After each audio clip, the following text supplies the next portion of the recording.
Welcome to learn science with Meera. So आज के इस क्लास में हम स्टडी करेंगे फोर्स के बारे में, व्हाट इज फोर्स। एंड पिछले क्लास में हमारा जो लास्ट वीडियो था वो था what is gametes, sperm, ovum.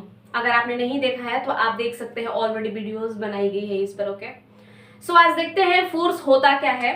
And जैसे कि आप सबको पता होगा, जैसे कि जो इनिशियल क्लास में जब हम पढ़ते हैं फोर्स क्या होता है, तो सिंपल सा एक हमें डेफिनेशन दिया जाता है, पुल और push is called a force. Basically यही है, बट डेफिनेशन तो आपका यही है। बट आज थोड़ा सा स्टैंडर्ड लेवल पर हम देखेंगे फोर्स होता क्या है। Okay, so let start. An external efforts in the form of pull और push which changes or tends to changes a stationary body in motion or moving to a stationary body or speed, direction and shape of body। ये था हमारा force का definition. इसका मतलब क्या होता है? चलिए मैं आपको डिस्क्राइब कर देती हूँ। मतलब ऐसा फोर्स जब हम यूज करते हैं कोई भी चीज को क्या करने के लिए, पुल करने के लिए और पुश करने के लिए। सपोज मान लीजिए ये मार्कर है आपका। ओके, अगर मान लीजिए यहां से है, यहां से जब इसे ओपन करना है तो ये क्या हो रहा है, पुल हो रहा है। इट मीन्स इसे हम खींच रहे हैं। बट अब इसे बंद करना है तो ये हम क्या कर रहे हैं, पुश कर रहे हैं। इट मीन्स इसमें हम पुश कर रहे हैं तो ये क्या हो रहा है, बंद हो रहा है। तो इसी को खींचना, इट मीन्स पुल करना एंड पुश करना, इट इज अ फोर्स। और ये जब हम कर रहे हैं, पुल और पुश कर रहे हैं, तो क्या हो रहा है, एक बाहर से एक्सटर्नल फोर्स लग रहा है आपका। इसी को हम बोल रहे हैं फोर्स बोल रहे हैं। ओके, एंड जैसे कि फोर्स मतलब क्या, changes or tends to changes a stationary body. अगर मान लीजिए कोई भी स्टेशनरी बॉडी है, स्टेशनरी बॉडी इट मीन्स जिसमें मूविंग ना हो, जो जैसे कि कोई रिलैक्स हो, ओके, रुका हुआ हो, उसे हम स्टेशनरी बोलते हैं। तो कोई भी स्टेशनरी बॉडी है, ओके, यहाँ पर लिख रहा है to change stationary body in a motion. अगर कोई बॉडी क्या है, रुका हुआ है और उसमें जब हम मोशन लाते हैं, ओके, जैसे कि मान लीजिए कोई बाइक खड़ी हो, ओके, स्टेशनरी मोशन में है, बट जब हम उसे धक्का दे रहे हैं या जब हम उसे स्टार्ट कर रहे हैं, इट मीन्स क्या, स्टेशनरी से वो क्या जा रहा है, आपका मोशन में जा रहा है। इट इज अ फोर्स, इसे हम बोल सकते हैं। ओके, एंड मतलब क्या हो रहा है, या तो हम चेंज कर रहे हैं उसमें, या तो अगर मान लीजिए सपोज ये हमारा ये व्हाइट बोर्ड है, ठीक है, अब मैं इस पर फोर्स लगा रही हूँ, मैं भी लगा रही हूँ इधर से फोर्स और उधर से भी अपोजिट फोर्स लग रहा है, सेम, राइट। तो ये क्या है, ये यहाँ से हिलेगा तो नहीं। अगर मान लीजिए यहाँ से मैं इसे धक्का दे रही हूँ तो इसमें मूविंग तो होगा नहीं होगा, बट मैं टेंस मतलब इट मीन्स मैं ट्राई कर रही हूँ, कोशिश कर रही हूँ। तो वही बोला जा रहा है यहाँ पर, चेंजेस और टेंस टू चेंजेस, मतलब चेंज किया जाए या आप कोशिश कर रहे हैं चेंज करने के लिए। ओके, तो ये हमने जाना है स्टेशनरी, यानी जो बॉडी रुकी हुई है उससे मोशन में जाना, या कोई बॉडी क्या कर रही हो, मूव कर रही हो और उसे आप रोकते हैं। जैसे बाइक आप चला रहे हो और अचानक से जब आप रुकते हो, इट मीन्स वो बॉडी क्या थी, आपकी मोशन में थी और आप उसमें क्या आ रहे हो, स्टेशनरी में आ रहे हो, इट मीन्स रुक रहे हो आप। तो ये एक हो गया।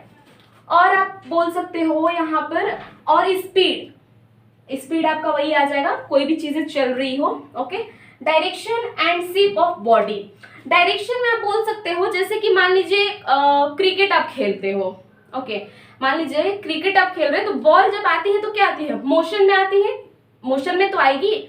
और मोशन में अगर मान लो यहाँ से बॉल आप फेंक रहे हो, मोशन में आई, और इधर से बैट्समैन ने किक करा तो वो क्या हुआ आपका, वो भी मोशन में गया। बट चीजें यहाँ पर क्या हो रही है, डायरेक्शन आपका चेंज हो रहा है। मान लीजिए ऐसे सीधे बॉल आएगी, बट जरूरी तो नहीं कि बैट्समैन जब बैट को किक करेगा तो वो क्या होगा, सीधे जाएगा, वो तो कहीं भी बॉल जा सकती है। इट मीन्स मोशन में आ रही है, मोशन में जा रही है, but direction is change. Okay, then हम देख रहे हैं यहाँ पर क्या आपका, एंड शेप ऑफ बॉडी, यानी किसी भी बॉडी के शेप में भी चेंजेस आते हैं। लाइक आप ले सकते हैं रबर बैंड, आप देख सकते हैं rubber band is a best example for everyone, because हम डेली अपना लाइफ में, आई मीन अपने लाइफ में देख सकते हैं, रबर बैंड घर में भी होता है। रबर बैंड क्या होता है, स्ट्रेच होता है। ओके, एक्चुअली मैं आपको दिखाती हूँ एक एग्जाम्पल। जैसे आप ये देख सकते हैं, सपोज ये रबर बैंड है आपका। ओके, तो इसमें क्या हो रहा है आपका, ये इतना दिख रहा है आपको शेप, अभी इसमें शेप दिख रहा है, लेकिन अगर मैं चाहूं तो इसे मैं क्या करूं, इसमें ये क्या करूं, इसको शेप इसमें इंक्रीज हुआ ना। इट मीन्स इसे जब हम स्ट्रेच कर रहे हैं तो क्या हो रहा है, इंक्रीज हो रहा है। जैसे कि आप बैलून देख सकते हैं, बैलून क्या होता है, बैलून तो आपने देखा होगा, बट उसे हम क्या करते हैं, प्रेस करते हैं। तो उसमें भी चेंज हो रहा है, इट मीन्स उसमें भी फोर्स हम लगा रहे हैं। तो ये ऑल ओवर देखा जाए तो फोर्स का एक डेफिनेशन हुआ, मतलब किसी भी चीज को खींचना, बाहरी अगर कोई भी फोर्स लग रहा है, खींचना और उसे धक्का देना, और किसी भी स्टेशनरी बॉडी को मोशन में लाना, मोशन से स्टेशनरी में लाना। ओके, कोई भी डायरेक्शन में चेंजेस होना, शेप में चेंजेस होना, स्पीड में चेंजेस होना, ऑल आर फोर्स। ओके, सब कुछ किसकी वजह से हो रहा है? फोर्स की वजह से हो रहा है। तो ये हमारा डेफिनेशन था फोर्स का, जो कि आप याद कर सकते हैं और थोड़ा सा एडवांस लेवल पर आप इसे कहीं भी एग्जाम में लिख सकते हैं। अब हम देखते हैं SI unit of force. Force का एसआई यूनिट क्या होता है? सो सिंपल, फोर्स का एसआई यूनिट होता है न्यूटन। ओके, एंड न्यूटन को हम डिनोट कर सकते हैं, इट इज अ डिनोट्स और डिनोट, किससे डिनोट कर सकते हैं इसे? यहाँ पे स्पेस नहीं होगा इसलिए मैं ऐसे लिख देती हूँ। न्यूटन को हम एन से डिनोट करते हैं। ओके, ये ध्यान रखना, न्यूटन को हम एन से डिनोट करते हैं। एंड सीजीएस यूनिट भी होता है फोर्स का। सीजीएस यूनिट क्या होता है आपका? डाइन होता है। इसे डायन नहीं पढ़ना, ओके आप लोग, इसे पढ़ना है डाइन। ओके, अब दोनों की अगर बात करें न्यूटन और डाइन का रिलेशन क्या होता है, सो रिलेशन देखते हैं हम। 1 newton is equal to 10⁵ dyne. Okay, तो आप इसे ब्रैकेट में कर लेना जब आप लोग अगर नोट्स बनाना तो। ओके, आप इसे याद रखना, 1 newton is equal to 10⁵ dyne. Okay, ये हमारा रिलेशन था। अगर हम बात करते हैं what is the formula of force, force का फॉर्मूला क्या होता है? So here is force is equal to mass into acceleration. Okay, mass into acceleration, it is a force formula. Then अगर आपको यहाँ भी दिख रहा होगा तो आप लोग सोचोगे ये मैंने यहाँ पर क्यों बताया है, क्योंकि चीजें मैं थोड़ी सी क्लियर कर देती हूँ। ये चीजें मैंने यहाँ पर क्यों आपको क्लियर करा है? Okay, a can be written v is equal v minus u by t, यानी ए को हम क्या लिख सकते हैं? v minus u by t हम लिख सकते हैं। ओके, और अगर इसी फॉर्मूला पर हम जब ये करते हैं तो ये भी एक फोर्स का फॉर्मूला बनता है और एक ये भी फोर्स का फॉर्मूला बनता है। अब बात आती है ये फोर्स के फॉर्मूले, जैसे कि यहाँ पर मैंने 3 बता दिया, बट बेसिक आप ध्यान रखिएगा, फोर्स का formula F is equal to m into a, mass into acceleration. Okay, लेकिन अब बात आती है कि ये कब यूज करेंगे और ये कब यूज करेंगे हम। तो ये जो आपको यूज करना है, अगर आपका मास और एक्सेलरेशन दिया हुआ है तो आप ये फॉर्मूला यूज करेंगे। अगर मान लीजिए आपका यहाँ पर टाइम दिया हो, ओके, अगर मान लीजिए मास और एक्सेलरेशन दिया तो आपने तो ये आइडेंटिफाई कर लोगे आप, लेकिन ए ना देकर आपको क्या दिया हो? टाइम दिया हो आपको। ओके, तो यहाँ पर हम जब यूज करेंगे formula F is equal to m into v minus u by t. अब सवाल आता है what is v and what is u? v is a final velocity, final velocity, and u is a initial velocity, और t is a time. All are know this.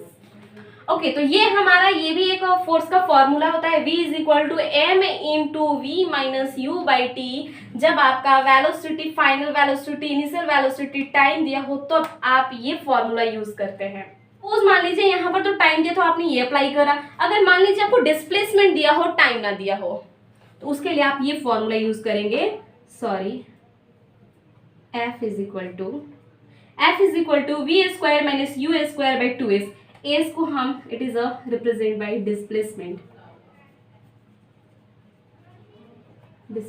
Okay, तो इस चीजों को याद रखिएगा, तो आप कंफ्यूज ना होइएगा कि ये कब लगाना है। वैसे अगर आपको इसको देखना होगा तो आगे नेक्स्ट क्लास में हम इसे डेराइव करके देख लेंगे कि ये फॉर्मूला कैसे डेराइव होता है, कैसे ये फॉर्मूला बनता है बेसिकली। ओके, तो आप 3 याद रखिएगा, ये न्यूमेरिकल में बेसिकली यूज होता है, but F is equal to m into A होता है। ए के जगह पर ही हम ये सारी वैल्यू क्या कर रहे हैं।